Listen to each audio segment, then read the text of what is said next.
Welcome to The Explainer. Today, we're digging into a very specific theory about how social revolutions actually happen. We're going to look at the argument from the text, Theses on Socialist Revolution, to understand its blueprint for how a society can go from seemingly stable to being completely turned on its head. So, let's start with the big question.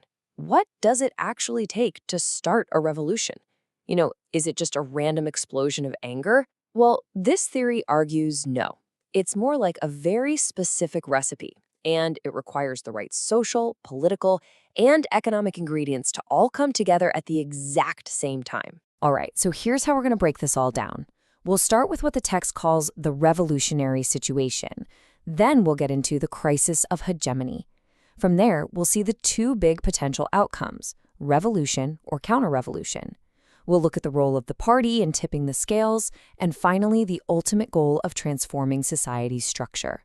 Okay, first up, the revolutionary situation. The theory is really clear on this point. Revolutions do not just happen out of the blue. A very specific stage has to be set first for anything to kick off. According to this framework, you need a perfect storm of three things happening all at once. First, a political crisis. The people in charge just can't govern the way they used to.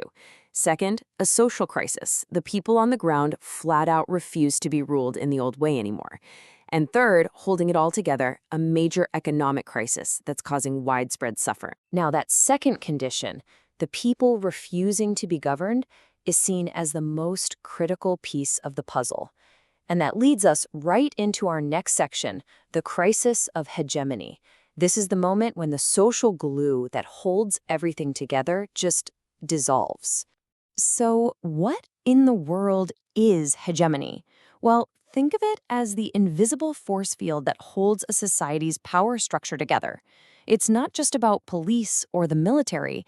It's about all the ways the existing system is made to feel normal, natural, and just the way things are supposed to be. And this really shows you how complex it is. Hegemony is a mix of everything, right? There's outright force, sure, but also getting people to agree with the system. It even works through distraction, through pleasure, and honestly just through the sheer exhaustion of everyday life that leaves people with no energy to question things. A hegemony crisis, then, is when that social glue just stops being sticky. All those usual tricks for control and persuasion, they just stop working.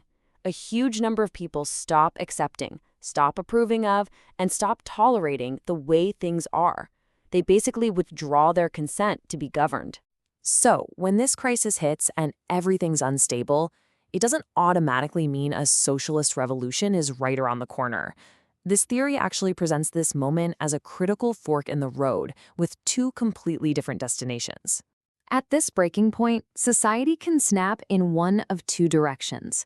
Path 1, a socialist revolution that aims to build a totally new kind of society, like the October Revolution in Russia. Or Path 2, a counter-revolution, where powerful forces move in to violently restore the old order, often in an even more repressive way, like the rise of fascism in Germany. So, what decides which path society takes? What's the tiebreaker? According to this theory, a single factor comes in and tips the scales, and that is the role of the party. This deciding factor is called the sufficient condition. And here's the key idea. Popular anger and mass protests, on their own, are not enough. For a revolution to actually succeed, this theory says there must be a prepared, organized vanguard party that is ready to lead and channel all of that explosive energy. And this organized approach is presented as the exact opposite of pure, spontaneous uprising. See, those spontaneous movements are a vital sign that things are broken, but this theory argues they often burn out without direction.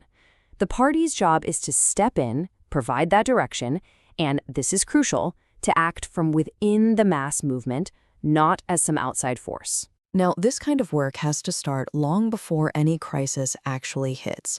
It's all about patiently building influence, organizing key groups of people, and creating alternative social structures, what the text calls counter-hegemonic organizations. The idea is that when the old system finally cracks, there's already something new, something organized, ready to take its place. So let's talk about the endgame. What is the ultimate goal here? Well, it's not just about a new group of people seizing political power. It's about fundamentally transforming the entire structure of society itself. In this view, power in a society isn't just political, right? It's not just about who's in charge. It's a really complex web that ties together economic control, cultural norms, our beliefs, and our laws. All of it works together to reinforce the system. And that means a true revolution has to do more than just take over the government buildings. It has to dismantle that entire web of power. The goal is to make the old system of exploitation completely impossible to reproduce, so it can never grow back. And this brings us to a really core idea. The revolution isn't seen as some external force that comes in and takes over. Instead, it's a new power that's been growing from within the old society all along, just waiting to sprout as soon as that old structure finally crumbles. So this whole theory leaves us with a final, really challenging question to chew on. When we think about history, are those great leaders the actual cause of major change, or are they just a symptom of it? Talented people who rise to the surface only when the massive underlying historical conditions are already ripe for a revolution.